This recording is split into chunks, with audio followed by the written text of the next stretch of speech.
Hello friends, this is S P Singh and welcome to smarter everyday.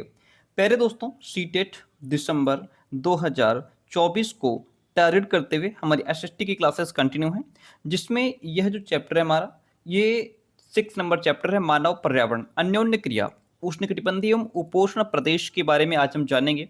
आपको पता है class 6 की जो हमारी एनसीईआरटी ज्योग्राफी है वो खत्म हो चुकी है। ये क्लास 7th की जो एनसीईआरटी ज्योग्राफी है उसको हम लोग कवर कर रहे हैं। और आज का चैप्टर बहुत इंपॉर्टेंट चैप्टर, अमेजन बेसिन में जीवन, इसके बारे में जानेंगे। यहाँ से अभी जो आपकी परीक्षा हुई थी सीटेट की 7 जुलाई 2024 में जो परीक्षा हुई उसमें भी यहाँ से प्रश्न पूछा गया है। 21 जनवरी 2024 में जो परीक्षा हुई इसमें भी यहाँ से प्रश्न पूछा गया है। तो ये चैप्टर आपका बहुत इंपॉर्टेंट हो जाता है। और यहाँ का जलवायु कैसी है, वर्षावन कैसे हैं, वर्षावन के निवासी कैसे होते हैं, ठीक है, और गंगा ब्रह्मपुत्र बेसिन में जीवन किस तरीके से होता है, मैं आपको दिखा देता हूं। ये देखिए प्रश्न यहां से पूछा गया है। ये आपका 7 जुलाई वाला पेपर है। 7 जुलाई जो अभी रिसेंटली पेपर हुआ था, वहां पे अमेजन बेसिन के बारे में क्वेश्चन पूछा गया है। इसी चैप्टर में हमारा गंगा ब्रह्मपुत्र बेसिन आ जाता है, जो कि यह प्रश्न आपका 21 जनवरी 2024 में पूछा गया प्रश्न है। और भी बहुत सारे प्रश्न हम लोग सॉल्व करेंगे। आपको पता है कि हम लोग पहले चैप्टर पढ़ते हैं, उसके बाद उसी चैप्टर से रिलेटेड जो प्रश्न होते हैं उन प्रश्नों को हम लोग समझ लेते हैं, ठीक है। यहाँ पे एक छोटी सी कहानी दी हुई है जिसमें यह बताया गया है कि हमारे देश में अलग अलग जगह पे अलग अलग तरह के लोग रहते हैं। उनकी वेशभूषा अलग हो सकती है, खान पान अलग हो सकता है, लेकिन अगर देखा जाए तो लगभग बच्चे सबके एक जैसे ही खेलते हैं, उनके खेल एक जैसे होते हैं। और बस इसी तरह की कुछ कहानी है, इसको छोड़ो, कुछ खास इसमें है नहीं। अमेजन बेसिन में जीवन को समझिए, बहुत इंपॉर्टेंट चैप्टर है। अमेजन बेसिन के विषय में कहता है कि जानने से पहले हम मानचित्र देखें। 6.2, ध्यान दें कि उष्णकटिबंधीय प्रदेश कर्क रेखा और मकर रेखा के बीच में स्थित है। हम मानचित्र देख लेंगे, लेकिन आप ये पॉइंट नोट कर लीजिए, लिख लीजिए, ध्यान रखिएगा। जो उष्णकटिबंधीय प्रदेश है यह कर्क रेखा और मकर रेखा के बीच में स्थित है, ठीक है। एक हमने वो ग्लोब आपको इस तरीके से समझाया था जो कि बहुत इंपॉर्टेंट था, उससे बहुत सारे प्रश्न बनते हैं। और आगे जितने भी आपको मानचित्र दिए गए हैं ये इसी पर बेस्ड हैं। तो वो हमने शायद तीसरे चौथे क्लास में समझाया था, वहीं से आप इसी चीज़ें आसानी से समझ पाएंगे। उष्णकटिबंधीय प्रदेश कर्क रेखा और मकर रेखा के बीच में स्थित है। भूमध्य रेखा के 10 डिग्री उत्तर से 10 डिग्री दक्षिण के बीच के भाग को भूमध्य रेखीय प्रदेश कहते हैं। ध्यान रखिएगा, 10 डिग्री उत्तर से 10 डिग्री दक्षिण के बीच का जो भाग होता है इसको भूमध्य रेखीय प्रदेश कहते हैं। और यही वो प्रदेश है जहां से अमेजन नदी बहती है। अमेजन नदी इसी प्रदेश से होकर के बहती है। अगर हम नीचे जाएं, ये देखिए अमेजन बेसिन है यहाँ पे, और यहाँ पे ये देखिए ये अमेजन नदी बह रही है, यहाँ से ये अमेजन नदी इस तरीके से, ठीक है। ये देखिए ये अमेजन नदी बह रही है, तो ये वो एरिया है जहाँ से अमेजन नदी बहती है। चलिए समझते हैं आगे पॉइंट को। यहाँ से होकर के अमेजन नदी बहती है। ध्यान दें कि यह पश्चिम में पर्वतों से निकलकर पूर्व में अंध महासागर में कैसे पहुंचती है। जिस स्थान पर कोई नदी किसी अन्य जल राशि में मिलती है उसे नदी का मुहाना कहते हैं। हमने आपको पहले इसकी पिक्चर भी दिखाई है कि नदी का मुहाना किससे कहते हैं। मान लीजिए यहाँ से नदी आ रही है, ये आगे समुद्र है, तो यहाँ पे जो नदी समुद्र में आकर के मिल रही है, नदी का और समुद्र का मिलन स्थल ये जो होगा इसे नदी का मुहाना कहते हैं। अमेजन नदी में बहुत सारी सहायक नदियां मिलकर अमेजन बेसिन का निर्माण करती हैं। ध्यान रखिएगा, जो अमेजन नदी है इसमें बहुत सारी सहायक नदियां आती हैं। सहायक नदियां जो छोटी छोटी नदी किसी बड़ी नदी में आकर के मिलती हैं, तो वो छोटी छोटी नदी उस बड़ी नदी की सहायक नदियां कहलाती हैं। तो ये मिलकर के अमेजन बेसिन का निर्माण करती हैं। ये नदी बेसिन ब्राजील के भागों, पेरू के कुछ भागों, बोलीविया, इक्वाडोर, कोलंबिया, वेनेजुएला के छोटे भाग से अपवाहित होती है। अब देखिए यहाँ पे अगर हम बात करें सहायक नदियां क्या होती हैं, तो वो भी आप जान लीजिए। यह सहायक नदियां ये छोटी नदियां होती हैं, डिफरेंट, ये छोटी नदियां होती हैं जो मुख्य नदी में मिलती हैं, ठीक है। इन्हें सहायक नदियां कहते हैं। मुख्य नदी अपनी सहायक नदियों के साथ जिस क्षेत्र के पानी को बहा कर ले जाती है वह उसका बेसिन अथवा जल संग्रहण क्षेत्र कहा जाता है। आई बात समझ में। मुख्य नदी अपनी सहायक नदियों के साथ, मुख्य नदी जो है वो अपनी सहायक नदी के साथ में जिस क्षेत्र के पानी को बहा करके ले गई वह उसका बेसिन अथवा जल संग्रहण क्षेत्र कहा जाता है। ठीक है, अमेजन बेसिन विश्व का सबसे बड़ा नदी बेसिन है। प्रश्न पूछ लेगा विश्व का सबसे बड़ा नदी बेसिन कौन सा है, तो वो अमेजन बेसिन है। ठीक है, इतनी बात क्लियर है। अच्छा, यहां पे देखिए, क्या आप जानते हैं जब स्पेन के अन्वेषकों ने, एक्सप्लोरर यानी कि खोजकर्ता, जब स्पेन के अन्वेषकों ने इस नदी की खोज की तब सिर पर सुरक्षा कवच, हेड गियर एवं घास के स्कर्ट पहने कुछ स्थानीय आदिवासियों ने उन पर आक्रमण कर दिया। ठीक है, इन आक्रमणकारियों ने उन्हें प्राचीन रोमन साम्राज्य के एमेजॉन्स नामक महिला योद्धाओं के आक्रामक समूह की याद दिला दी। इस प्रकार यहाँ का नाम अमेजन पड़ गया। कुछ खास नहीं इसमें। चलिए आगे बढ़ते हैं, नेक्स्ट पॉइंट को देखते हैं। अमेजन बेसिन की जलवायु किस तरीके की है, यहाँ की जलवायु को समझिए।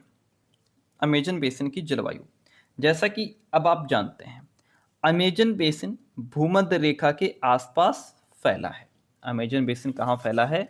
जो अमेजन बेसिन है यह भूमध्य रेखा के आसपास में फैला हुआ है, जो कि 10 डिग्री उत्तर से 10 डिग्री दक्षिण के मध्य भाग को भूमध्य रेखीय प्रदेश कहते हैं। वहीं पे यह भाग फैला हुआ है अमेजन बेसिन।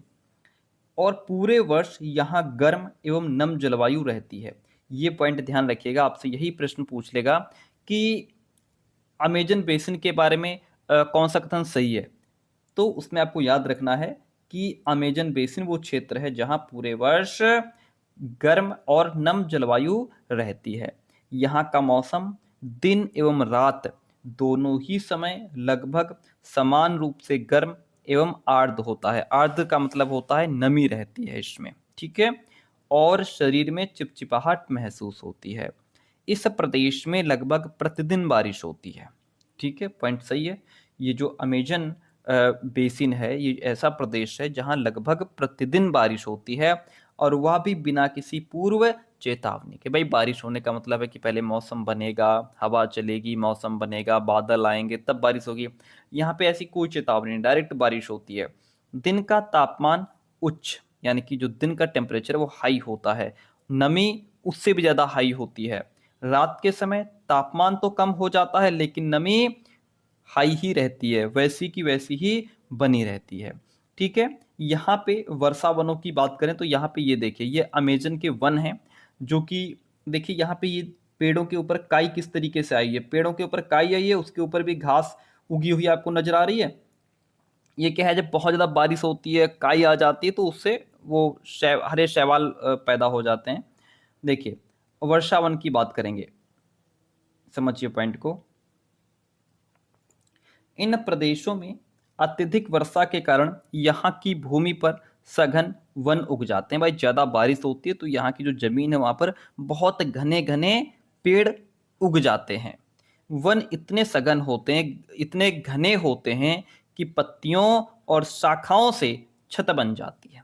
इतने घने वन हो जाते हैं कि पत्तियां और जो टहनियां होती हैं उनसे ऊपर छत बन जाती है, जिसके कारण सूर्य का प्रकाश धरातल तक नहीं पहुंच पाता, नीचे रोशनी आ ही नहीं पाती है। इतने घने जंगल हो जाते हैं यहाँ के। यहाँ की भूमि प्रकाश रहित एवं नम बनी रहती है। जब नीचे सूर्य का प्रकाश आएगा नहीं तो जाहिर सी बात है जो जमीन है वो प्रकाश रहित है, तो नमी बनी रहेगी। यहाँ केवल वही वनस्पति पनप सकती है जिसमें छाया में बढ़ने की क्षमता हो।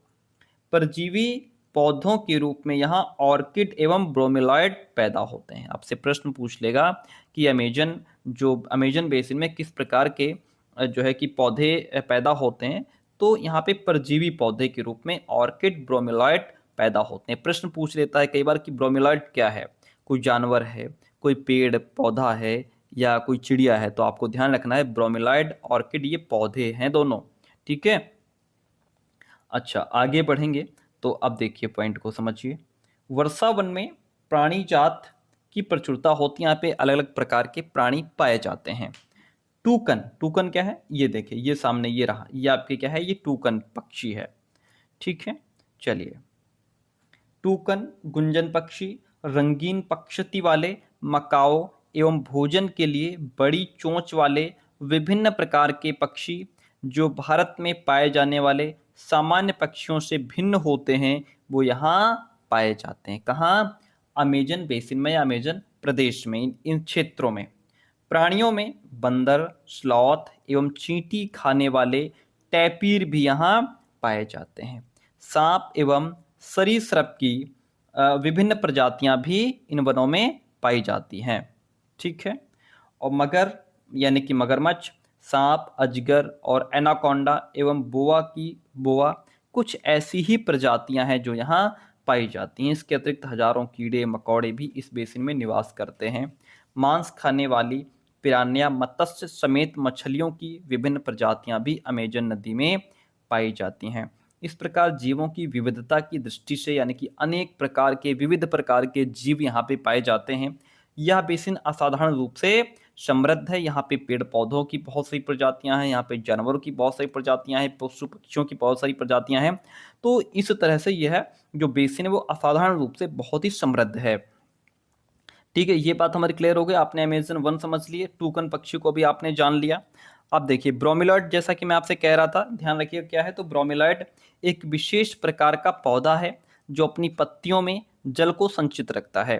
वह कौन सा पौधा है जो अपनी पत्तियों में जल को संचित रखता है? तो वो ब्रोमिलॉइड है।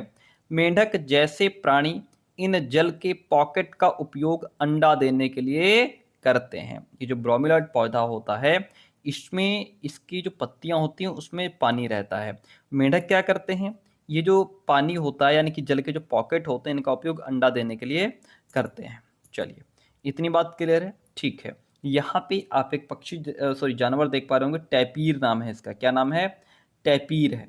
ठीक है, चलिए यहाँ पे ये देखिए, यहाँ पे लिखा है प्राणियों में बंदर, स्लॉथ, चींटी खाने वाले टैपीर भी यहाँ, ये चींटी खाने वाले टैपीर भी यहाँ पाए जाते हैं। अब वर्षा वन के निवासियों की बात कर लेते हैं। देखिएगा, यहाँ के लोग छोटे से क्षेत्र में वन के कुछ वृक्षों को काटकर अपने भोजन के लिए फसल उगाते हैं। क्या करते हैं? छोटे से क्षेत्र में वन के कुछ वृक्षों को काट करके, जमीन खाली करके वहाँ अपने भोजन के लिए क्या करते हैं? ये लोग फसल उगाते हैं। ठीक है, यहाँ के पुरुष शिकार करते हैं। ध्यान रखिएगा, यहाँ के जो पुरुष हैं वो शिकार करते हैं, नदी में मछली पकड़ते हैं, जबकि महिलाएं फसलों का ध्यान रखती हैं। तो ये बात ध्यान रखिएगा, पुरुष क्या करते हैं? पुरुष मछलियां पकड़ते हैं और महिलाएं क्या करती हैं? फसलों का ध्यान रखती हैं। और वे मुख्यतः वन सेकेंड प्लीज। ठीक है, वे मुख्यतः टेपियोका, अनानास एवं शकरकंद उगाते हैं। मुख्य रूप से कौन सी फसल उगाते हैं? टेपियोका, अनानास और शकरकंद। क्योंकि मछली या शिकार मिलना अनिश्चित होता है, कभी मिलेंगी कभी नहीं भी मिलेंगी, या कुछ समय बाद नहीं मिलेंगी। ऐसे ही महिलाएं अपनी उगाई साग सब्जियों से अपने परिवार का भरण पोषण करती हैं। वे कर्तन एवं दहन कृषि पद्धति का प्रयोग करते हैं। कर्तन एवं दहन कृषि पद्धति क्या होती है कि आज यहाँ जंगल के कुछ पेड़ काट करके, जगह को साफ करके वहाँ पे फसल उगा ली गई। कुछ समय बाद क्या होता है, वो जमीन जो है उपजाऊ नहीं रह जाती, तो ये लोग उस जमीन को छोड़ करके किसी दूसरी जगह जा करके फिर उसको वहाँ पे अपनी फसल उगाते हैं। कहने का मतलब ये है कि जिसको स्थानांतरित कृषि भी कहते हैं। इनका मुख्य आहार मेनियोक है, जिसे कसावा भी कहते हैं। आपसे प्रश्न पूछ लेगा, अमेजन प्रदेश के जो व्यक्ति हैं, लोग हैं, उनका मुख्य आहार मेनियोक है, जिसे कसावा भी कहा गया है। और यह आलू की तरह जमीन के अंदर पैदा होता है। ये चींटियों की रानी एवं अंडकोश भी खाते हैं। कॉफी, मक्का एवं कोको जैसी नगदी फसल भी यहाँ उगाई जाती है। वर्षावन अत्यधिक मात्रा में घरों के लिए लकड़ी प्रदान करते हैं। कुछ परिवार मधुमक्खी के छत्ते के आकार वाले छप्पर के घरों में रहते हैं। क्या होता है कि कुछ परिवार जो मधुमक्खी के छत्ते के आकार वाले छप्पर होते हैं, ऐसे घरों में रहते हैं, जबकि कुछ लोग मलोका कहे जाने वाले बड़े अपार्टमेंट जैसे घरों में रहते हैं, जिनकी छत तीव्र ढलान वाली होती। यहाँ के इस तरह के निवासी हैं। अमेजन बेसिन के लोगों का जीवन धीरे धीरे बदल रहा है। पुराने समय में वन के अंदर पहुंचने के लिए नदी मार्ग ही एकमात्र उपाय था, दूसरा कोई ऑप्शन नहीं था। नदी के रास्ते ही आप जा करके जंगल में प्रवेश कर सकते थे। 1970 में ट्रांस अमेजन महामार्ग बनने से वर्षा वन के सभी भागों तक पहुंचना पॉसिबल हो पाया। अनेक स्थानों पर पहुंचने के लिए हवाई जहाज़ों एवं हेलीकॉप्टरों का भी प्रयोग किया जाता है। कुछ कुछ ऐसी जगह हैं जंगल में, वहां पहुंचने के लिए हवाई जहाज़ और हेलीकॉप्टर का उपयोग किया जाता है। इस प्रक्रिया के फलस्वरूप वहां की मूल आबादी को उस क्षेत्र से बाहर निकलकर नए क्षेत्र में बसना पड़ा, जहां वे अपने पौराणिक तरीके से खेती करते रहे हैं। आगे बढ़ेंगे। देखिए, पॉइंट कहता है कि विकास की गतिविधियों के कारण जैविक विविधता वाले वर्षावन धीरे धीरे नष्ट हो रहे हैं। यानी कि डेवलपमेंट की वजह से लोगों को बसने की जगह चाहिए, खेती करने के लिए जगह चाहिए, तो उसकी वजह से क्या है कि अब जो जैविक विविधता वाले जो वर्षावन हैं, जिनमें जीवों की विविधता है, वो धीरे धीरे नष्ट हो रहे हैं। ऐसा अनुमान है कि हर साल अमेजन बेसिन के वर्षावन का बड़ा बड़ा भाग लुप्त होता जा रहा है। अभी हम इसको देखेंगे किस तरीके से बड़ा भाग लुप्त हो रहा है। आप देख सकते हैं कि वर्षावनों के लुप्त होने से व्यापक प्रभाव होता है। वर्षा के कारण मिट्टी की ऊपरी सतह परत बह जाती है। जब बारिश होती है तो मिट्टी की जो ऊपरी परत है वो बह जाती है। अगर वहीं पर वन है, जंगल है, घास फूस है, तो वो मिट्टी कहीं नहीं जाती है एवं सघन वन बंजर भूमि में बदल जाता है। और जब वन कट जाते हैं तो क्या होता है कि वो जमीन जो पहले हरी भरी थी, आज वो बंजर हो गई। ठीक है, बंजर भूमि में बदल जाता है। यहाँ पे एक आप पिक्चर देख पा रहे होंगे, 3 पिक्चर एक साथ देख पा रहे हैं। ये पिक्चर ये बता रही हैं कि पहले इतने छोटे से स्थान पर आदमी रहता था, बाकी ये सब क्या थे, बाकी सब जंगल ही जंगल। फिर धीरे धीरे और डेवलपमेंट हुआ। लोगों ने उस जो है कि वनों को काट करके क्या किया, खेती कर रहे हैं, अपने जो है बसने की जगह ढूंढ रहे हैं, और कुछ मैदान चरागाह हो गए, ये सब खेती हो रही है। ठीक है, इतने इतनी मात्रा में वन थे, वो अब इतनी परसेंटेज में बचे हैं, इतनी मात्रा में। फिर लोगों ने और उनको जगह चाहिए थी। ठीक है, और डेवलपमेंट हुआ तो उन्होंने इतने से वन रखे, बाकी जमीन अपने काम में ले ली। तो इस तरीके से आप देख पा रहे हैं कि वनों का किस तरीके से कटाव हो रहा है और वन कम होते जा रहे हैं। वन और जो है अलग अलग प्रकार के जो जीव हैं वो भी खत्म होते जा रहे हैं, क्योंकि जब उनके रहने खाने की जगह नहीं बचेगी तो वो जाएंगे कहाँ, धीरे धीरे वो भी नष्ट हो जाएंगे। चलिए, अब यहाँ पे कर्तन एवं दहन की पद्धति में को समझ लेते हैं। हमने यहाँ पे समझा था ना कि ये जो यहाँ के जो निवासी हैं वो कर्तन एवं दहन कृषि पद्धति का प्रयोग करते हैं। कर्तन एवं दहन की पद्धति में क्या होता है कि किसान पहले वृक्षों एवं झाड़ियों को काटकर भूमि साफ करते हैं। ध्यान दीजिएगा, कर्तन एवं दहन की पद्धति में क्या होता है, किसान क्या करता है, पहले वृक्ष और झाड़ियों को काटता है, भूमि को साफ करता है, फिर इनको जलाता है। ठीक है, जला करके, जलाता इसलिए है जिससे पोषक तत्व मिट्टी में मिल जाते हैं। इस साफ भूमि पर कुछ वर्षों तक फसल पैदा की जाती है। जमीन के इस टुकड़े के बार बार प्रयोग करने से मिट्टी में पोषक तत्वों का अभाव हो जाता है, इसलिए इस टुकड़े को छोड़ दिया जाता है। जब उस पर ये 2-4 साल खेती कर लेते हैं, फिर जब इन्हें लगता है कि अब फसल अच्छी नहीं हो रही है, जमीन का जो पोषक तत्व न्यूट्रिशंस वो अब खत्म हो चुके हैं, तो फिर ये उस टुकड़े को छोड़ देते हैं। इसके बाद फसल उगाने के लिए किसी दूसरे स्थान को साफ किया जाता है। इस बीच पुराने खेतों में छोटे छोटे वृक्ष उग जाते हैं। अब जो पहले इन्होंने जो जमीन पहले यूज की थी, जिसको छोड़ दिया था, अब उस पर छोटे छोटे फिर से वृक्ष उग आएंगे। इस प्रकार मिट्टी पुनः से उपजाऊ बन जाती है। तब लोग इस भूमि के टुकड़े को फिर से जोत करके फिर से फसल उगा लेंगे। तो ये इनका कर्तन एवं दहन कृषि होती है। कर्तन एवं दहन कृषि पद्धति होती है जिसके माध्यम से अपनी फसल उगाते हैं। ये हम पढ़ रहे थे अमेजन बेसिन में जीवन किस तरीके से होता है। अब हम पढ़ेंगे गंगा ब्रह्मपुत्र बेसिन में जीवन। गंगा ब्रह्मपुत्र से प्रश्न पूछा गया है 21 जनवरी 2024 को। अमेजन से प्रश्न पूछा गया 7 जुलाई 2024 को। और भी बहुत सारे प्रश्न। ये देखिए, यहाँ पे ये जो आप देख पा रहे हैं इमेज, ये क्या है, ये ब्रह्मपुत्र नदी है डियर फ्रेंड। क्या है, ब्रह्मपुत्र नदी आप देख पा रहे हैं, देख लीजिएगा। आज चलिए आगे बढ़ते हैं, पॉइंट को समझते हैं।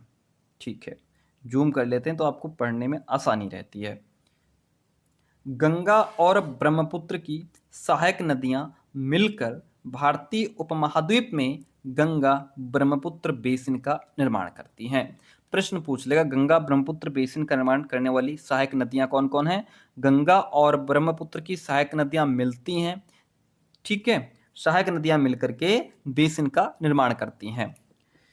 चलिए आगे बढ़ते हैं। यह बेसिन उपोष्ण में 10 डिग्री उत्तर से 30 डिग्री उत्तर अक्षांश के बीच स्थित है। प्रश्न पूछ लेता है कि गंगा ब्रह्मपुत्र बेसिन कहाँ स्थित है, तो यह बेसिन उपोष्ण में स्थित है। उपोष्ण में 10 डिग्री उत्तर से 30 डिग्री उत्तर अक्षांश के बीच में ये स्थित है। घाघरा, सोन, चंबल, गंडक, कोसी जैसी गंगा की सहायक नदियां एवं ब्रह्मपुत्र की सहायक नदियां इसमें अपवाहित होती हैं। ठीक है, जैसे चंबल, गंडक, कोसी ये गंगा की सहायक नदियां हैं। वहीं पर बाकी जो है कि ब्रह्मपुत्र की जो सहायक नदियां हैं वो इसमें अपवाहित होती हैं। एटलस की सहायता से ब्रह्मपुत्र की कुछ सहायक नदियों के नाम हम ढूंढ पाएंगे। गंगा एवं ब्रह्मपुत्र के मैदान, पर्वत एवं हिमालय के गिरिपात तथा सुंदरवन डेल्टा इस बेसिन की मुख्य विशेषताएं हैं। देखिएगा, मैदानी क्षेत्र में अनेक चाप झील पाई जाती हैं। मैदानी क्षेत्र में अनेक चाप झील पाई जाती हैं। यहाँ की जो जलवायु है मुख्यतः मानसूनी है। कहाँ की जलवायु मानसूनी है? अमेजन की या फिर गंगा ब्रह्मपुत्र की? तो अब हम पढ़ रहे हैं गंगा ब्रह्मपुत्र बेसिन में जीवन। तो ये जो जलवायु मानसूनी है, ये गंगा ब्रह्मपुत्र बेसिन की बात हो रही है। यहाँ की जलवायु मुख्यतः मानसूनी है। मानसून में मध्य जून से मध्य सितंबर के बीच बारिश होती है। ग्रीष्म ऋतु में गर्मी एवं शीत ऋतु में यहाँ पे ठंड होती है। ग्रीष्म ऋतु में गर्मी होती है और शीत ऋतु में ठंड होती है। ओके, बेसिन क्षेत्र में विभिन्न प्रकार की स्थल आकृति है। किस प्रकार की स्थल आकृति है? अलग अलग प्रकार की, कहीं ऊंची है, कहीं नीची है। ठीक है, तो इस तरीके से अलग अलग प्रकार की स्थल की आकृति है। जनसंख्या के वितरण में पर्यावरण की प्रमुख भूमिका होती है, क्योंकि जो जनसंख्या वितरण होता है ये एटमॉस्फेयर की वजह से होता है। कहीं पर जनसंख्या ज़्यादा है, कहीं पे कम है। आगे जहाँ पे लोगों के अनुकूल पर्यावरण है वहाँ लोग ज़्यादा रहना पसंद करते हैं, बसना। जहाँ चीज़ें उनके प्रतिकूल हैं, पर्यावरण उनके अनुकूल नहीं है, वहाँ पे जनसंख्या घनत्व कम होता है। तीव्र ढाल वाले पर्वतीय क्षेत्र बसने के लिए प्रतिकूल हैं, अनुकूल नहीं हैं। अतः गंगा ब्रह्मपुत्र बेसिन के पर्वतीय क्षेत्र में कम लोग रहते हैं, क्योंकि यहाँ बसने के लिए जो एटमॉस्फेयर है वो प्रतिकूल है। ओके, मानव प्रवास के लिए मैदानी क्षेत्र सबसे उपयुक्त होता है। अतः यहाँ जनसंख्या घनत्व तो अधिक है। यहाँ की मिट्टी भी उपजाऊ है। जिन स्थानों पर फसल उगाने के लिए समतल भूमि उपलब्ध है वहाँ के लोगों का मुख्य व्यवसाय कृषि है। भाई, जहाँ फसल उगाने के लिए समतल भूमि, जमीन बराबर है, वहाँ के लोगों का मुख्य व्यवसाय कृषि है, क्योंकि जमीन बराबर है, आसानी से वहाँ फसल पैदा हो जाती है। धान यहाँ की मुख्य फसल है। कहाँ की? अमेजन की या गंगा ब्रह्मपुत्र की? गंगा ब्रह्मपुत्र बेसिन में जो मुख्य फसल है वो धान है। चूंकि धान की खेती के लिए पर्याप्त जल की आवश्यकता होती है, यह उसी क्षेत्र में उगाया जाता है जहाँ अधिक बारिश हो, वहीं धान उगाया जा सकता है। यहाँ उगाई जाने वाली अन्य फसलें गेहूं, मक्का, ज्वार, चना और बाजरा भी हैं। गन्ना एवं जूट जैसी नगदी फसलें भी यहाँ उगाई जाती हैं। मैदान के कुछ क्षेत्रों में केले के बागान भी देखे जाते हैं। पश्चिम बंगाल एवं असम में चाय के बागान मिलते हैं। कहाँ? पश्चिम बंगाल और असम में चाय के बागान देखने को मिलते हैं। ठीक है, बिहार एवं असम के कुछ भागों में सिल्क के कीड़ों का संवर्धन करके सिल्क का उत्पादन भी किया जाता है, रेशम कीट पालन जिसको कहते हैं। मंद ढलान वाले पर्वतों एवं पहाड़ियों पर वेदिकाओं में फसलें उगाई जाती हैं। जो मंद ढलान, जिसमें हल्की ढलान वाले जो पर्वत और पहाड़ियाँ हैं, वहाँ पे वेदिकाओं में फसलें उगाई जाती हैं। वेदिका क्या होती है अभी हम आपको दिखा देंगे। देखिए यहाँ पे इमेज होगी वेदिका की, नीचे ये देखिए वेदिका कृषि, ये रही, ये इमेज आप देख पा रहे हैं, ये वेदिका कृषि होती है। इस तरीके से इसमें ये इस तरीके से ही बना करके और फिर इसमें फसलें उगाई जाती हैं। ठीक है, क्योंकि यहाँ पे ज़मीन क्या है? ढलान वाली ज़मीन है। ओके, तो ये वेदिका कृषि होती है। चलिए, इतनी बात क्लियर होती है। ठीक है, वेदिकाओं में फसल हो गई। और विभिन्न भू आकृतियों के अनुसार वनस्पति में भी विभिन्नता पाई जाती है। ठीक है, आज जब जमीन अलग अलग प्रकार की है, स्थल आकृति अलग अलग प्रकार की है, तो वनस्पति में भी भिन्नता देखने को मिलेगी। गंगा ब्रह्मपुत्र के मैदानों में सागवान, साखू, पीपल के साथ उष्णकटिबंधीय पर्णपाती पेड़ भी उगाए जाते हैं। ब्रह्मपुत्र के मैदानी क्षेत्रों में घने बांस के घने झुरमुट पाए जाते हैं। कहाँ? ब्रह्मपुत्र के मैदानी क्षेत्रों में घने बांस के घने झुरमुट पाए जाते हैं। डेल्टा क्षेत्र मैंग्रोव वन से घिरा है। प्रश्न पूछ लेगा डेल्टा क्षेत्र किस प्रकार के वन से घिरा है, तो यह मैंग्रोव वन से घिरा हुआ है। उत्तराखंड, सिक्किम एवं अरुणाचल प्रदेश की ठंडी जलवायु एवं तीव्र ढाल वाले भागों में चीड़, देवदार एवं फर जैसे शंकुधारी पेड़ उगाए जाते हैं। कहाँ ये बात हो रही है? उत्तराखंड, सिक्किम और अरुणाचल प्रदेश की ठंडी जलवायु और तीव्र ढाल वाले भागों में, ठीक है, यहाँ पे शंकुधारी पेड़ उगाए जाते हैं। आगे बढ़ेंगे। अब देखिए, चलिए यहाँ पे हम जनसंख्या घनत्व तो समझ रहे थे कि जो कह रहा है कि मानव प्रवास के लिए मैदानी क्षेत्र सबसे उपयुक्त है, अतः यहाँ जनसंख्या घनत्व तो अधिक होता है। जनसंख्या घनत्व तो क्या होता है वो आप यहाँ समझिए। जनसंख्या घनत्व का अर्थ है एक वर्ग किलोमीटर क्षेत्र में रहने वाले लोगों की संख्या कितनी है। उदाहरण के तौर पर उत्तराखंड का जनसंख्या घनत्व 189 है, जबकि पश्चिम बंगाल का 1029 यानी कि 1029 और बिहार का 1102 यानी कि एक वर्ग किलोमीटर क्षेत्र में रहने वाले लोगों की जो संख्या होती है उसे जनसंख्या घनत्व कहते हैं। ठीक है, चलिए इतनी बात क्लियर हो गई। ठीक है, अब नीचे आप देख पा रहे हैं यहाँ पे धान की कृषि है। जो लोग गांव से आते हैं उन्हें पता होगा कि धान की खेती किस तरीके से की जाती है। ये धान लगा रहे हैं लोग, ठीक है, और ये असम में चाय के बागान है जहाँ पे लोग चाय की पत्ती तोड़ रहे हैं। चलिए ठीक है, अब यहाँ पे समझते हैं चीज़ों को। Very important. बेसिन में विविध प्रकार के वन्यजीव भी पाए जाते हैं। इनमें हाथी, बाघ, हिरण एवं बंदर आदि सामान्य रूप से पाए जाने वाले जीव हैं। एक सींग वाला गैंडा ब्रह्मपुत्र के मैदानों में पाया जाता है। लाइन को नोट कर लीजिए कि एक सींग वाला गैंडा कहाँ पाया जाता है, तो ये ब्रह्मपुत्र के मैदानों में पाया जाता है। डेल्टा क्षेत्र में बंगाल टाइगर एवं मगर पाए जाते हैं। डेल्टा क्षेत्र में बंगाल टाइगर और मगर पाए जाते हैं, मगरमच्छ। नदी के साफ जल, झील एवं बंगाल की खाड़ी में प्रचुर मात्रा में जलीय जीव पाए जाते हैं। रोहू, कतला एवं हिल्सा मछलियों की सबसे लोकप्रिय प्रजातियां हैं। मछली एवं चावल इस क्षेत्र में रहने वाले लोगों का मुख्य आहार है। ओके, चलिए आगे बढ़ते हैं। यहाँ पे ये जो वेदिका की बात हो रही थी, ये देखिए, वेदिकाओं का निर्माण खड़ी ढलानों पर समतल सतह बना करके। ये जो वेदिकाएं होती हैं इनका निर्माण क्या होता है? खड़ी ढलान पर, जो ढलान एकदम ऐसे खड़ी है वहाँ पर समतल सतह बना करके कृषि करने के लिए होता है। ढलान को इसलिए हटाया जाता है कि जल का प्रवाह तीव्रता से ना हो, बहुत तेजी से ना हो। ये वेदिका कृषि को तो आपने समझ ही लिया था। ये एक सींग वाला गैंडा है, यहाँ पे ये मगरमच्छ आप देख पा रहे होंगे। ठीक है, अब देखिए, क्या आप जानते हैं, क्या जानना है भाई? गंगा एवं ब्रह्मपुत्र नदी के अलवण जल में एक प्रकार की डॉल्फिन पाई जाती है। गंगा एवं ब्रह्मपुत्र नदी के अलवण जल में, यानी कि यहाँ पे जल में लवण की मात्रा नहीं होती है या फिर ना के बराबर होती है। इसमें एक प्रकार की डॉल्फिन पाई जाती है जिसे स्थानीय भाषा में सुसु अथवा अंधी डॉल्फिन कहा जाता है। सुसु की उपस्थिति से जल की शुद्धता का पता चलता है। अगर सुसु उपस्थित है इसका मतलब यहाँ का जल शुद्ध है। रसायन की अत्यधिक मात्रा वाले गैर उपचारित औद्योगिक एवं शहरी गंदगी इन प्रजातियों को नष्ट कर रहे हैं। किसको? अब जैसे जो साफ पानी में जो मछली रह रही है, वो अगर वहाँ का पानी गंदा हो जाएगा तो वो नष्ट हो जाएगी, वो खत्म हो जाएगी। यहाँ पे अंधी डॉल्फिन की आप इमेज देख पा रहे होंगे। आगे बढ़ेंगे। देखिए, सार्वभौमिक स्वच्छता कवरेज प्राप्त करने और स्वच्छता पर ध्यान केंद्रित करने के प्रयासों में तेजी लाने के लिए भारत के प्रधानमंत्री ने 2 अक्टूबर 2014 को स्वच्छ भारत मिशन का शुभारंभ किया था। 2 अक्टूबर 2014 को स्वच्छ भारत मिशन का आरंभ किया गया। ठीक है, यहाँ पे चलिए, जीविका का साधन की बात हो रही है तो इसको हम थोड़ा सा पढ़ लेते हैं। एक सेकंड प्लीज। देखिए, ये जो झील है जीविका का एक साधन, एक केस अध्ययन है। ये कुछ खास इंपॉर्टेंट है नहीं तो इसको हम छोड़ रहे हैं। ओके, आप चाहें तो इसको पढ़ सकते हैं, 1 मिनट लगेगा ऐसे। लो, हमने अब आप वीडियो को रोक करके इसको चाहें तो पढ़ सकते हैं। ठीक है, ओके, आसानी से पढ़ सकते हैं। चलिए अब हम आगे बढ़ेंगे।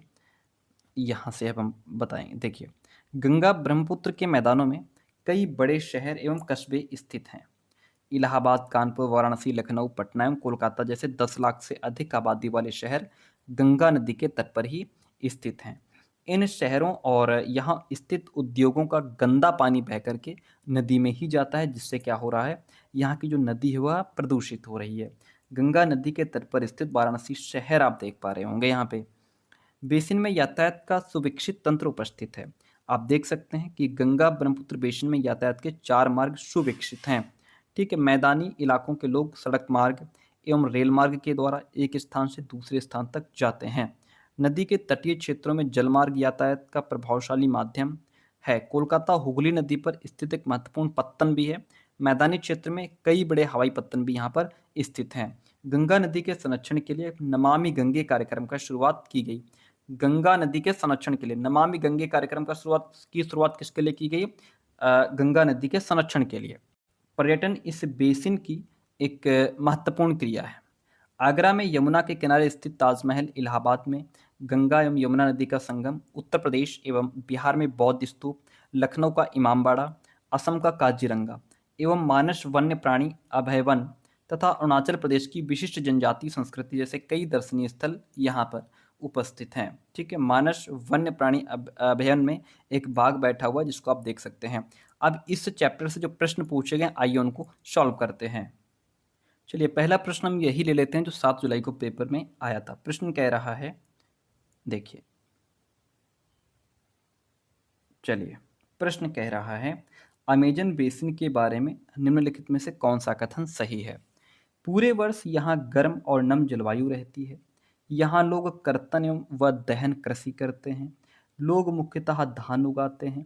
बेसिन में कई स्थानों तक पहुँचने के लिए हवाई जहाज़ों और हेलीकॉप्टरों का भी प्रयोग किया जाता है। इसमें कौन सा ऑप्शन सही है?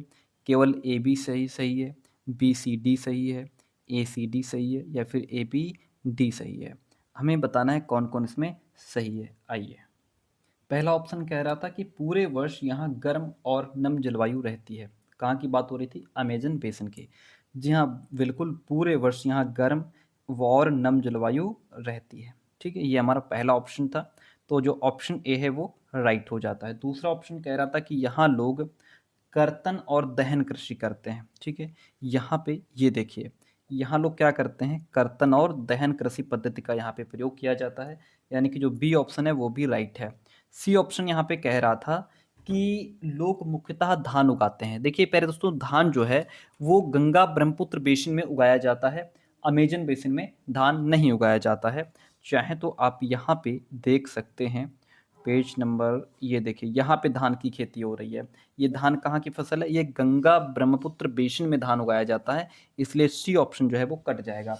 चौथा ऑप्शन कह रहा था कि बेसिन में कई स्थानों तक पहुंचने के लिए हवाई जहाज और हेलीकॉप्टर का भी प्रयोग किया जाता है।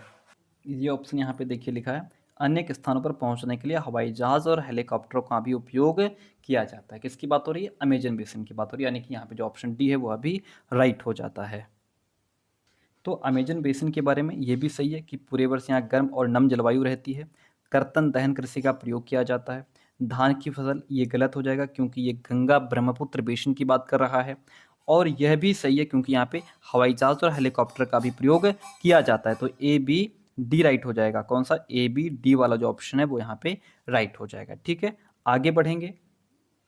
यह जो प्रश्न है देखिए, कह रहा है कि स्थानांतरित कृषि के संदर्भ में निम्नलिखित कथनों पर विचार कीजिए। जो स्थानांतरित कृषि है अभी हम आपको समझा रहे थे, ये भारी बारिश वाले क्षेत्र हैं जैसे कि अमेजन बेसिन। ठीक है, वहाँ पे क्या है, लोग कर्तन एवं दहन कृषि करते हैं जिसको स्थानांतरित कृषि भी कहते हैं।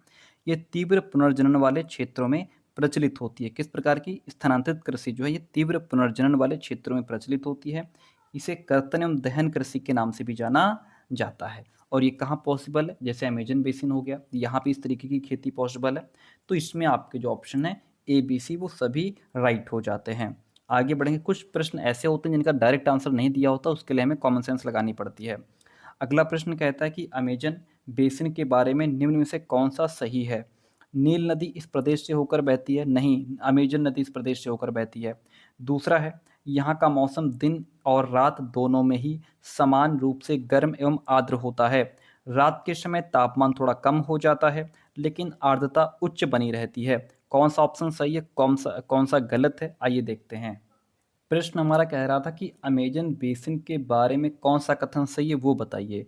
तो अमेजन बेसिन के बारे में पहला जो ऑप्शन था वो कह रहा था कि नील नदी इस प्रदेश से होकर बहती है। नहीं प्यारे दोस्तों, अमेजन नदी अमेजन नदी जो है वो इसी प्रदेश से होकर के बहती है, इसलिए जो ए ऑप्शन है हमारा वो कट जाएगा। ओके, ठीक है। जो दूसरा ऑप्शन है वो यहाँ से लिया है इन्होंने, यहाँ का मौसम दिन एवं रात दोनों ही समय लगभग समान रूप से गर्म एवं आर्द्र होता है। ठीक है, चलिए बी ऑप्शन हमारा राइट हो गया, बिल्कुल एज इट इज ऑप्शन दिया है। तीसरा कह रहा था कि रात के समय तापमान थोड़ा कम हो जाता है, रात के समय तापमान थोड़ा कम हो जाता है, लेकिन जो नमी है वो वैसी ही बनी रहती है, या फिर नमी जो है वो उच्च बनी रहती है। तो ये ऑप्शन सी भी राइट हो गया, पहला गलत है। ठीक है, ये कट जाएगा, नील नदी की वजह से कट जाएगा। बी और सी दोनों इसमें राइट हो जाते हैं। तो जब बी और सी दोनों राइट हो जाएंगे तो हम बी और सी वाला ऑप्शन ढूंढेंगे, A B A C B D C D. अच्छा, बी सी दिया नहीं, हो सकता है टाइपिंग में इनसे मिस्टेक हो गई हो। बी और सी देखिए यहाँ पे दिया है बी और सी आर ट्रू। ठीक है, यहाँ पे ऑप्शन दूसरा दे दिया, यहाँ दूसरा दे दिया, ये इनकी गलती है, कोई बात नहीं। बी और सी जो ऑप्शन हैं वो आपके राइट हैं। आगे बढ़ेंगे, नेक्स्ट प्रश्न हम लेंगे। प्रश्न कहता है कि ये गंगा ब्रह्मपुत्र बेसिन का प्रश्न है, दिए गए कथन कारण को पढ़िए, चुनाव कीजिए। गंगा ब्रह्मपुत्र बेसिन के पर्वतीय क्षेत्र में कम लोग रहते हैं, जनसंख्या के वितरण में पर्यावरण की प्रमुख भूमिका होती है। इसके जो ऑप्शन है क्वेश्चन के वो यहाँ से लिए गए हैं। पहला प्रश्न, पहला ऑप्शन कह रहा है गंगा ब्रह्मपुत्र बेसिन के पर्वतीय क्षेत्र में कम लोग रहते हैं, ये ऑप्शन ए है। ठीक है, ए ऑप्शन राइट हो जाता है। दूसरा ऑप्शन कह रहा था, जो कारण था वो कह रहा था जनसंख्या के वितरण में पर्यावरण की प्रमुख भूमिका होती है, ये बी ऑप्शन था। और जो बी है यानी कि जो आर ये रीजन है, ये ए को एक्सप्लेन कर रहा है। ठीक है, एक्सप्लेन कैसे कर रहा है कि भाई गंगा ब्रह्मपुत्र बेसिन के पर्वतीय क्षेत्र में लोग कम रहते हैं, क्यों कम रहते हैं, कारण बताओ इसका। इसका कारण ये है कि पर्यावरण, इसका कारण क्या है, एटमॉस्फेयर। अगर एटमॉस्फेयर लोगों के अनुकूल है तो वहाँ लोग ज़्यादा संख्या में होंगे, अगर उनके प्रतिकूल है तो वहाँ लोग कम होंगे। तो इसका मेन कारण क्या है, पर्यावरण। पर्यावरण की प्रमुख भूमिका रहती है, इसलिए ये जो कारण है वो भी सही है और ये इसको एक्सप्लेन भी कर रहा है। इसलिए हम ऑप्शन ए और आर दोनों सही हैं। आर ए की सही व्याख्या भी कर रहा है।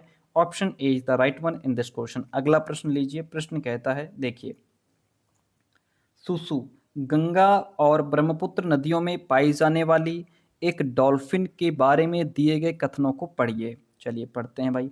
सुसु की उपस्थिति से नदी में जल की शुद्धता का पता चलता है। नदी के पानी में उपस्थित रसायनों से अनुकूल होने के लिए सुसु डॉल्फिन अंधी हो रही है, ऐसा नहीं है भैया कि रसायनों से अनुकूल होने के लिए वो खुद ही अंधी हो रही है। ये कहाँ की बात हुई, काट दो इसको। गैर उपचारित औद्योगिक और शहरी गंदगी इन प्रजातियों को खत्म कर रही है। यहाँ पे इनके दोनों ऑप्शन दिए हैं। सुसु की उपस्थिति से जल की शुद्धता का पता चलता है। दूसरा ऑप्शन कह रहा था गैर उपचारित औद्योगिक एवं शहरी गंदगी इन प्रजातियों को नष्ट कर रही है। ये ऑप्शन जो था ये बी था। ये जो ऑप्शन था ये वाला सी था, ये था, सॉरी गलत हो गया। ये जो ऑप्शन था आपका वो ए था, ये जो ऑप्शन है आपका वो सी है।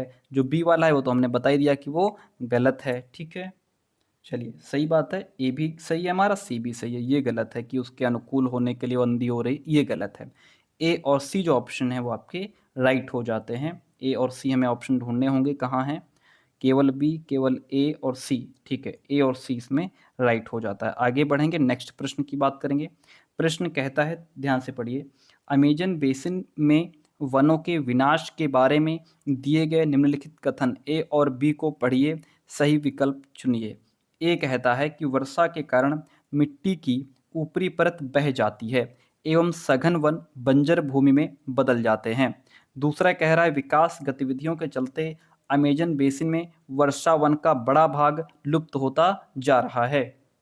इसका आंसर यहाँ पे है। देखिए, पहली बात तो हम एक बार पढ़ा देते हैं। ठीक है, जब क्वेश्चन आंसर सॉल्व कराएं तो हमें दिखाने की जरूरत तो नहीं है, दिखाना भी नहीं चाहिए क्योंकि पढ़ा तो पहले दिए ही है, डायरेक्ट आंसर आपको बताते हैं।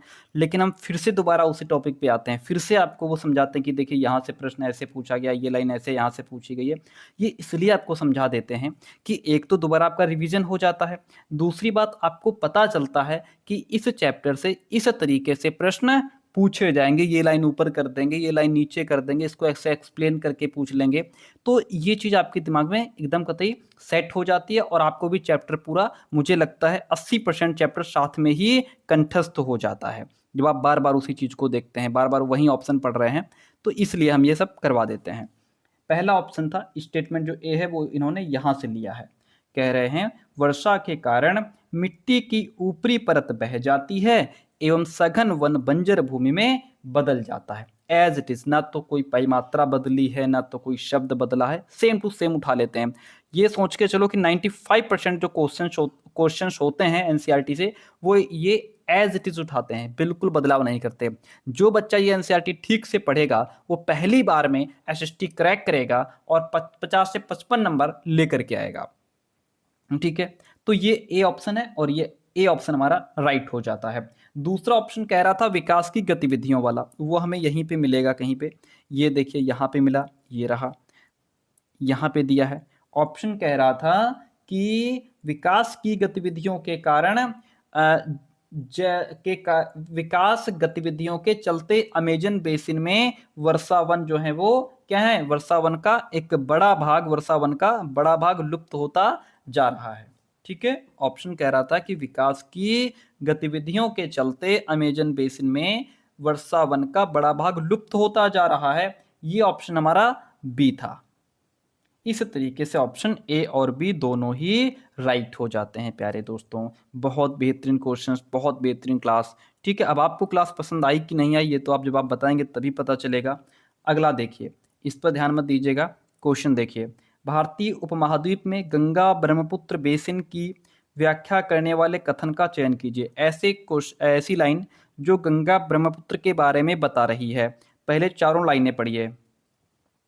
इस प्रदेश में शंकुधारी वन उगते हैं। यह बेसिन उपोष्ण में स्थित है। इस क्षेत्र की जलवायु मुख्यतः मानसूनी है। बेसिन क्षेत्र में विभिन्न प्रकार की स्थल आकृति है। ये जो प्रश्न हम सॉल्व कर रहे हैं गंगा ब्रह्मपुत्र बेसिन वाला, ये 21 जनवरी 2024 का प्रश्न है। पहला ऑप्शन कह रहा था इस प्रदेश में शंकुधारी वन है, वो तो हटा दो, वो तो है ही नहीं, गलत है। यह बेसिन उपोष्ण में स्थित है। कहाँ स्थित है? यह बेसिन उपोष्ण में स्थित है, यानी कि जो ऑप्शन बी था वो हमारा यहाँ से राइट हो गया। दूसरा कह रहा था कि इस क्षेत्र की जलवायु मुख्यतः मानसूनी है, वो हमने यहाँ पे कहीं पे पढ़ा था। ये देखिए यहाँ पे लाइन लिखी हुई है, यहाँ की जलवायु मुख्यतः मानसूनी है, यानी कि बी भी राइट हो गया, सी भी राइट हो गया। डी कह रहा था कि बेसिन क्षेत्र में विभिन्न प्रकार की स्थल आकृति है, यानी कि डी भी राइट हो गया। ठीक है, समझिए बात को। अब ये कह रहा है कि गंगा ब्रह्मपुत्र बेसिन की व्याख्या करने वाले कथन का चयन कीजिए। कथन इसमें बी भी राइट है, सी भी राइट है, डी भी राइट है। ये जो ए है वो गलत हो जाएगा आपका, ये शंकुधारी वन यहाँ नहीं उगते हैं। इसमें नीचे ऑप्शन दिए थे, इसमें ए बी सही है, बी सी डी सही है, सी डी बी ए सही है, वो नीचे कट गया है, वो इसमें आया नहीं है। तो यहाँ पे आपको ऑप्शन मिलेगा, उसमें आपको टिक करना है बी सी डी जो ऑप्शन है वो यहाँ पे राइट। ये तीनों ऑप्शन इसके राइट हो जाते हैं, ये गलत हो जाएगा। ठीक है, इतनी बात क्लियर हुई। तो प्यारे दोस्तों, कैसे रही क्लास ये आप कमेंट करके बताएंगे, तब हमें पता चलेगा कि कैसी रही, हमने कैसा पढ़ाया।